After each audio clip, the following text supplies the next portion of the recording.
Take El Salvador, where Google has partnered with the government to bring affordable AI-powered diagnosis and treatment to thousands who could never afford to see a doctor. Or in India, where our work together is helping farmers protect their livelihoods in the face of monsoons. Last summer, for the first time, the Indian government sent AI-powered forecasts to millions of farmers, possible in part because of our neural GCM model. I see language inclusion as another exciting ambition. In Ghana, we are collaborating with universities and NGOs to expand research and open source tools across more than 20 African languages. We need this bold thinking in more places to tackle more problems across health, education, economic opportunity, and more. Technology brings incredible benefits, but we must ensure everyone has access to them. We cannot allow the digital divide to become an AI divide. That means investing in compute infrastructure and connectivity. I mentioned our Vizag investment, and we have others in Thailand, Malaysia, and more. We're also building a vast network of subsea fiber optic cables, including 4 new systems between the US and India, as part of our America-India Connect initiative announced yesterday. Responsibility also means navigating profound economic shifts. AI will undeniably reshape the workforce, automating some roles, evolving others, and creating entirely new careers. 20 years ago, the concept of a professional YouTube creator didn't exist. Today, there are millions around the world. Training is crucial. We have trained 100 million people in digital skills, and our new Google AI Professional Certificate will help people master AI in their jobs, available globally. Finally, trust is the bedrock of adoption. We have created tools like SynthID used by journalists and citizen fact-checkers globally to help verify the authenticity of the content you read and see. But no matter how bold we are or how responsible, we won't realize AI's full benefits unless we work together. Governments have a vital role that includes us regulators, setting important rules of the road and addressing key risks.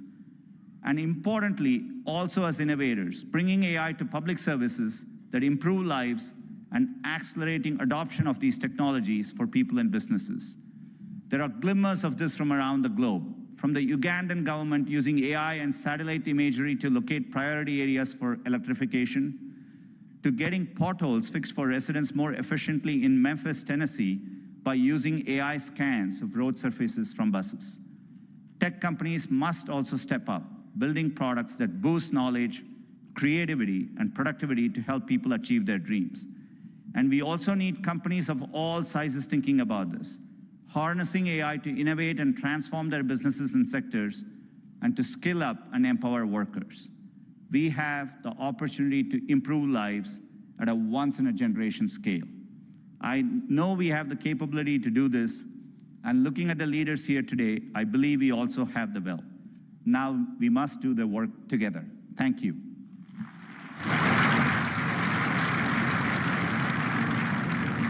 Thank you, Mr. Sundar Pichai, for that warm and insightful address.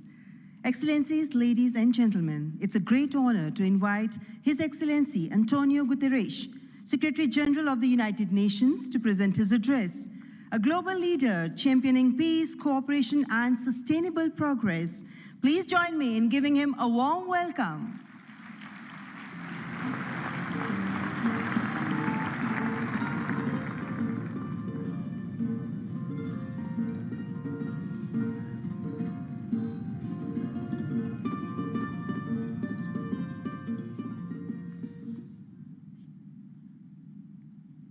Prime Minister Modi, thank you for your kind invitation, and congratulations for India's leadership organizing the first AI summit in the Global South.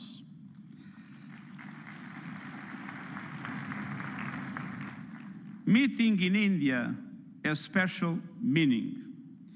It brings this conversation closer to the realities shaping much of the world. Because the future of AI cannot be decided by a handful of countries or left to the whims of a few billionaires. Last year, the UN General Assembly took 2 decisive steps. First, creating an independent international scientific panel on AI, And I'm happy to announce that the panel has now been appointed. These 40 leading experts from across regions and disciplines embody a clear message. AI must belong to everyone. We must replace hype and fear with shared evidence and close knowledge gaps. I urge member states, industry and civil society to contribute to the panel's work. Second, launching a global dialogue on AI governance within the United Nations, where all countries, together with the private sector, the academia, and the civil society, can have a voice. We need guardrails that preserve human agency, human oversight, and human accountability. And the first session of the dialogue in Geneva in July will give every country and every stakeholder a voice to align efforts, uphold human rights, and prevent misuse, and to advance our common safety measures, the foundation of interoperability. That builds trust across borders for regulators and businesses, and turns compatibility into opportunity. Your discussions here will culminate in the global dialogue. But without investment, many countries will be locked out of the AI age. AI must be accessible to everyone. That is why, encouraged by the General Assembly of the United Nations, I'm calling for a global fund on AI to build basic capacity in developing countries. Skills, data, affordable computing power, and inclusive ecosystems. Our target is $3 billion US. That is less than 1% of the annual revenue of a single tech company. A small price for AI diffusion that benefits all, include businesses building AI. I'm pleased that member states have responded to my call to form a global network for exchange and cooperation on AI capacity building in developing world. AI must benefit everyone. Done right, AI can advance sustainable development goals, accelerate breakthroughs in medicine, expand learning opportunities, strengthen food security, bolster climate action and disaster preparedness, and improve access to vital public services. But it can also deepen inequality, amplify bias, and fuel harm. As AI's energy and water demands soar, data centers and supply chains must switch to clean power and shift costs to vulnerable communities. We must invest in workers so AI augments human potential, not only replaces it. And AI must be safe for everyone. We must protect people from exploitation, manipulation, and abuse. No child should be a test subject for unregulated AI. Excellencies, the message of this summit is simple. Real impact means technology that improves lives and protects the planet. So let's build AI for everyone with dignity as the default setting. Thank you.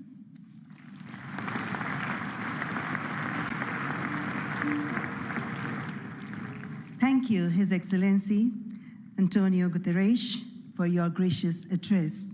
Distinguished guests, it is my profound honor now to invite Honorable President of France, His Excellency Emmanuel Macron, to address the august gathering. Let's extend a warm and respectful welcome to His Excellency Emmanuel Macron.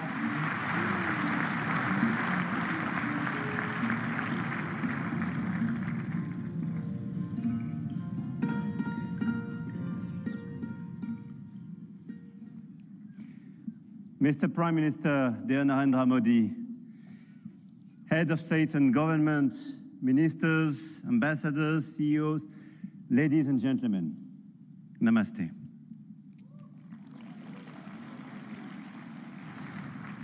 Thank you very much for welcoming us in this magnificent city, in this magnificent country. And it's great to be back after my 2024 state visit for this Artificial Intelligence Impact Summit hosted by you, Mr. Prime Minister. And I want to start with a story. 10 years ago, a street vendor in Mumbai could not open a bank account.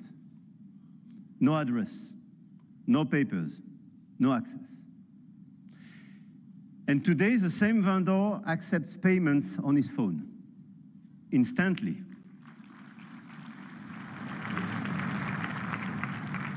Instantly, for free, from anyone in the country. That is not just a tech story. That is a civilization story.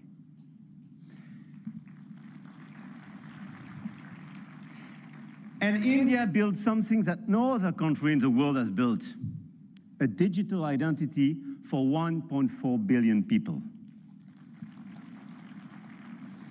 A payment system that now processes 20 billion transactions every month.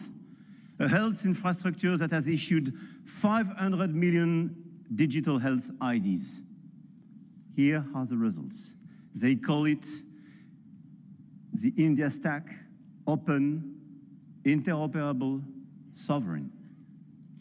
That, dear friends, is what this summit is about. We are clearly at the beginning of a huge acceleration, and you perfectly described it during your interventions. But let me just recap during 1 year what happened. Last year, when France and India co-hosted the AI Action Summit in Paris, we set a global guiding principle for technologies that would transform our societies and our economies. We said then artificial intelligence will be an enabler for our humanity to innovate faster, to disrupt healthcare, energy, mobility, agriculture, public services for the good of mankind. Both of us, we do believe in this revolution. 1 year ago, the landscape started to shift. The US announced Stargate, China launched DeepSeek, AI has become a major field of strategic competition, and big tech got even bigger. And a lot of them are in this room and still accelerated during the last year. AI, GPU, chip tensions are now directly translated in geopolitical and macroeconomic terms. Sometimes for the best, sometimes for the worst, I have to say. But clearly 1 year ago, we demonstrated something else. Hegemony from any quarter is not a fatality. There is a path for innovation, independence, and strategic autonomy. And this path, I'm convinced, is one of the countries like France and India must take together. And we've already achieved a lot. If we speak about models, you perfectly described the acceleration and the diversity of this model. India made a deliberate sovereign choice. SML, small language models. Task-specific, designed to run on a smartphone. And India built the first government-funded AI and deployed 38,000 GPUs at the cheapest rates to every startup in the country, as you perfectly described, Mr. Minister. We took a complementary path. We invested in European large language models.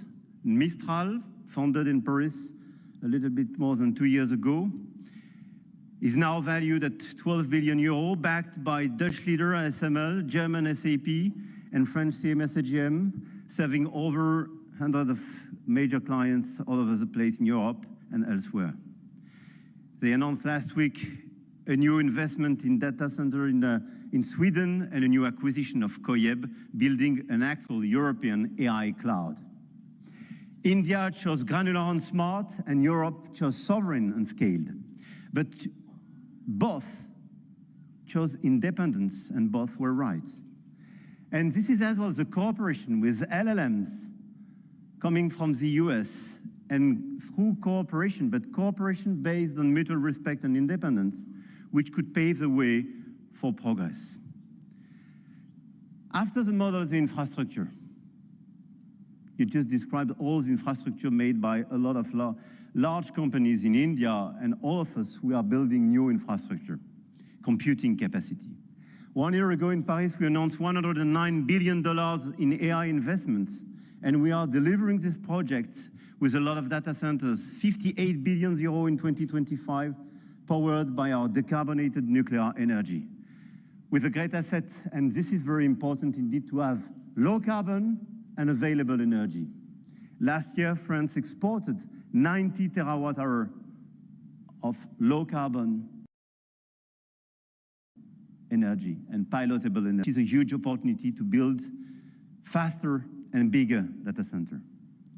At the European level, 200 billion euro have been committed with the arrival of the Alice Lecoq exascale supercomputer, key component of our AI factory ambition shared with Netherlands and Greece, and we share the computer with them.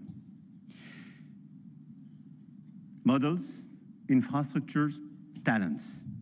India trains hundreds of thousands of AI engineers every year.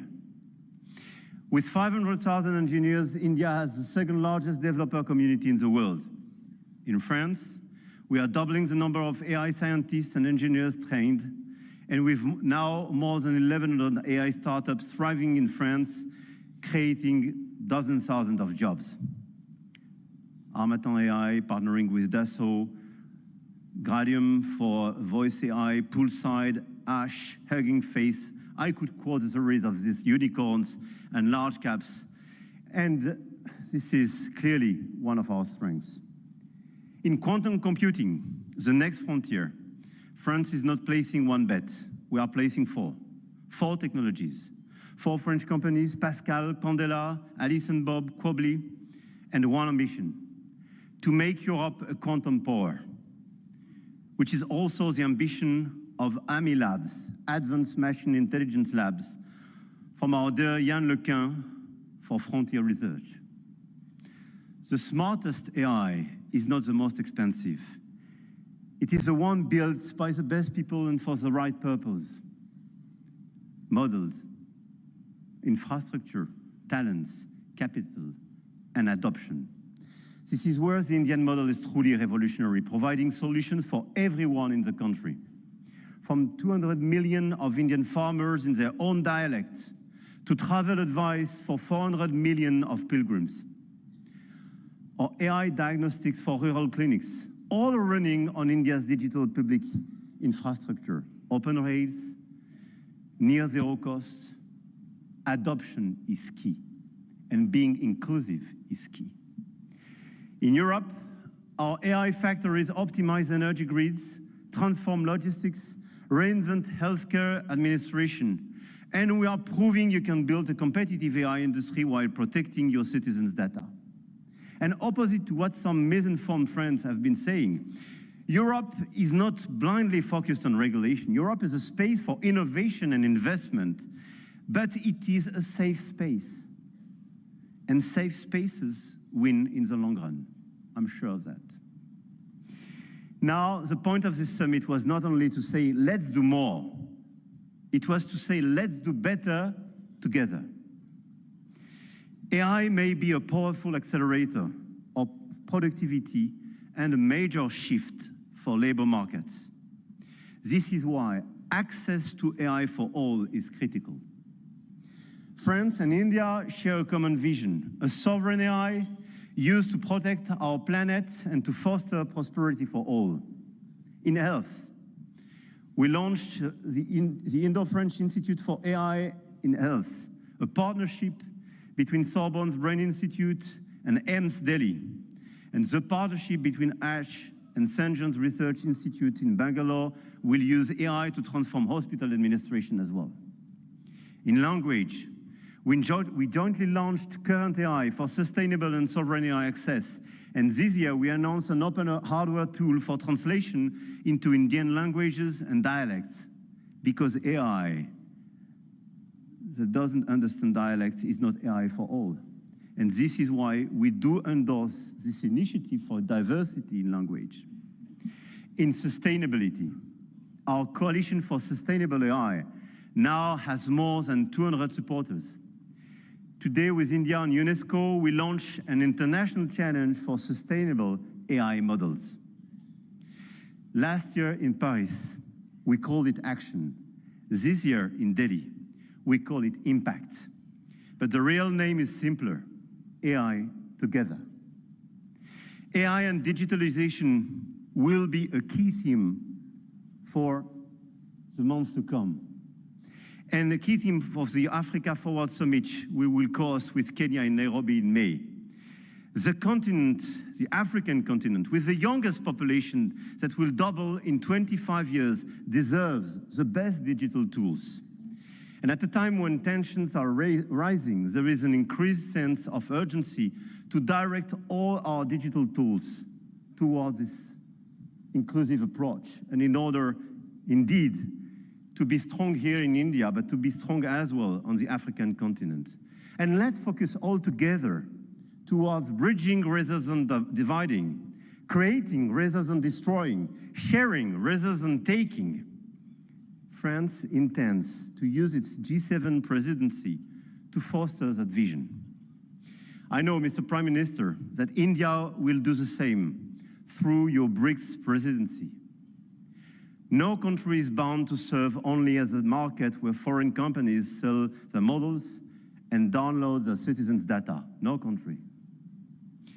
One of our G7 priorities will be as well children's protection against AI and digital abuse. You just mentioned it, Mr. Secretary General. There is no reason our children should be exposed online to what is legally forbidden in the real world. Our platforms, governments and regulators should be working together to make internet and social media a safe space. This is why, in France, we are embarking on a process to ban social networks for children under 15 years old.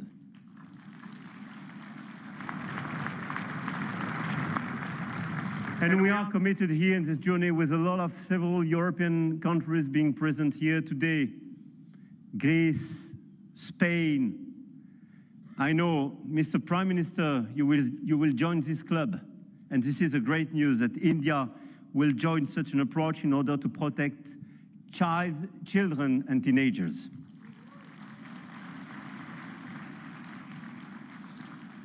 And we stand ready to take all necessary actions to ensure that our young citizens are truly safe, and wish to engage with all willing partners to make this vision happen for all. And this is a new coalition of willings in order to protect our children and teenagers. Protecting our children is not regulation as well.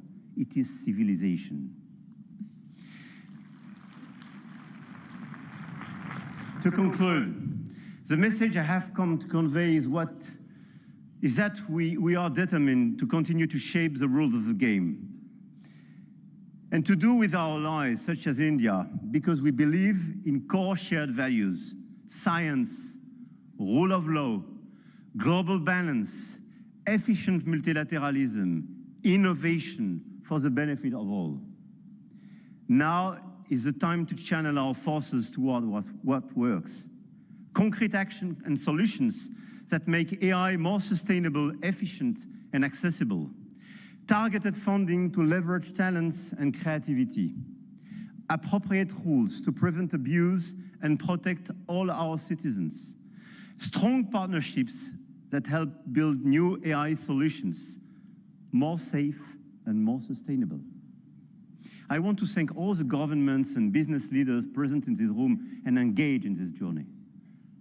I know your goodwill and now your commitment in order to deliver these concrete results. We do believe in innovation, but we do believe in a better place, in a better world as well. And I don't believe one second it's incompatible. And let me say one more thing about partnerships, because this is not a two-player game. Last week, India and the UAE announced a joint AI partnership, a supercomputing cluster, shared data centers and innovation corridor. And India brings the engineers and the frugal models, and the Gulf brings the capital and the infrastructure. And together, they build faster than either could alone. France knows this equation well. With UAE, we engaged and they committed billions of euros for innovation and data centers in our country, and this partnership creates more value together. This is not dependency. This is intelligent convergence between governments, with companies, large caps, startups. And this is clearly this intelligent convergence which can provide results. The old world said you compete or you lose. The new world says you connect or you fall behind.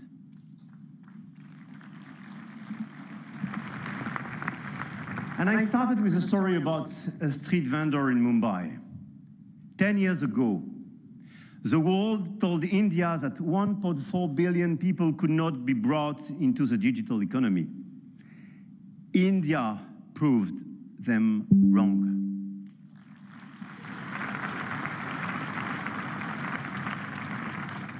Today, some say AI is a game only the biggest can play. That you need $400 billion to be in the race. That nothing can exist between the two blocks. India, France, Europe, together with our partners, those who believe in our approach, companies, governments, investors, might have a different way. The money race is important and we cannot discount it. But the outcomes and real value creation for our population is even more. The future of AI will be built by those who combine innovation and responsibility, technology with humanity. And India and France will help to shape this future together. And the journey has just begun. Jai Ho. Thank you.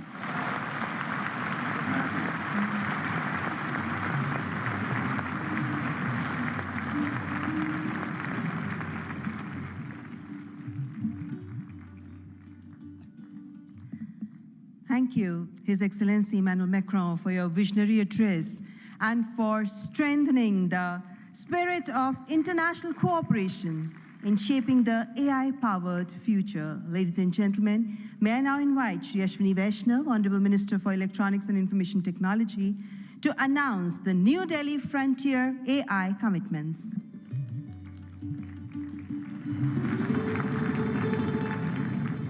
Honorable Prime Minister, distinguished global leaders, industry partners, ladies and gentlemen, and the young friends.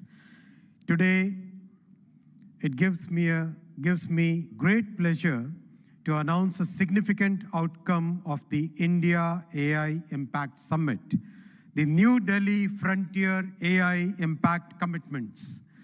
Today, leading frontier AI companies, along with India's own innovators, such as Sarvam, BharatGen, Gyani, and Socket, have come together to make a set of voluntary commitments that reflect a shared vision for inclusive and responsible AI.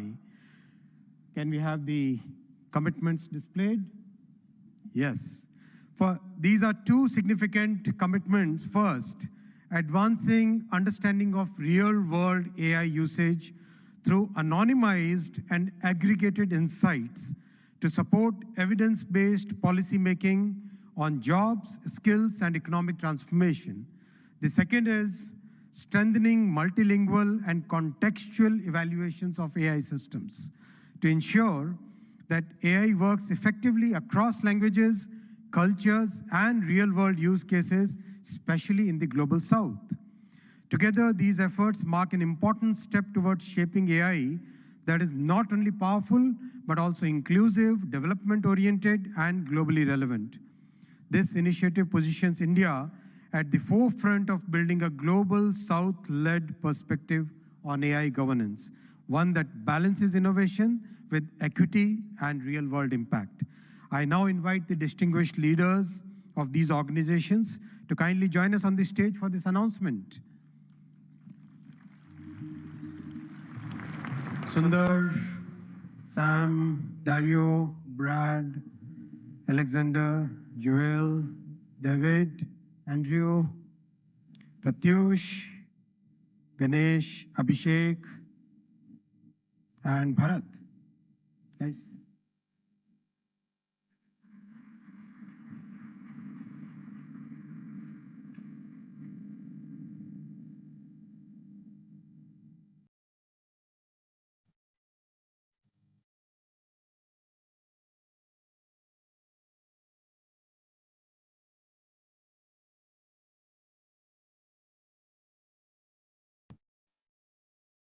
I now invite Honorable Prime Minister of India, Shri Narendra Modi ji, to join the leaders in this major commitment out of the AI Impact Summit.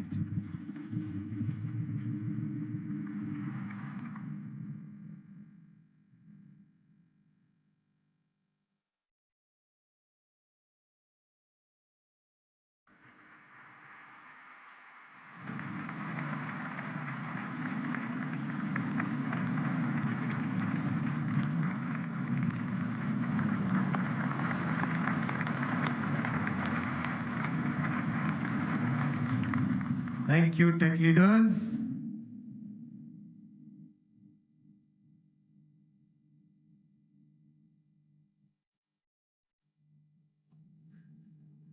Friends, the leader who made this, who gave this vision to the world, I now invite Honorable Prime Minister for your inaugural address. Give a big round of applause for the Honorable Prime Minister.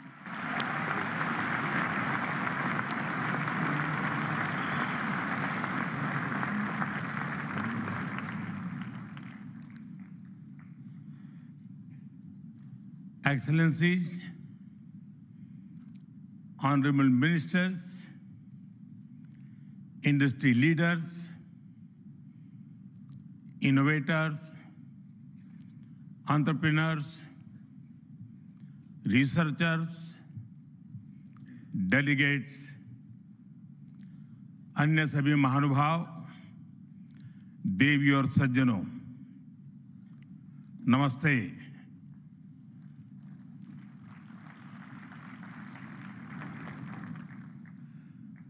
दुनिया की सबसे बड़ी और ऐतिहासिक AI impact summit में आप सभी का हार्दिक अभिनंदन है। ये समिट जिस भारत में हो रही है, वो भारत 1/6 ऑफ ह्यूमैनिटी को रिप्रेजेंट करता है। भारत दुनिया की सबसे बड़ी युवा आबादी का देश है, सबसे बड़े टेक टैलेंट पूल का केंद्र है, सबसे बड़े टेक एनेबल्ड इकोसिस्टम का उदाहरण है। भारत नई टेक्नोलॉजी बनाता भी है और उसे अभूतपूर्व तेजी से अपनाता भी है। नई टेक्नोलॉजी के प्रति उत्सुक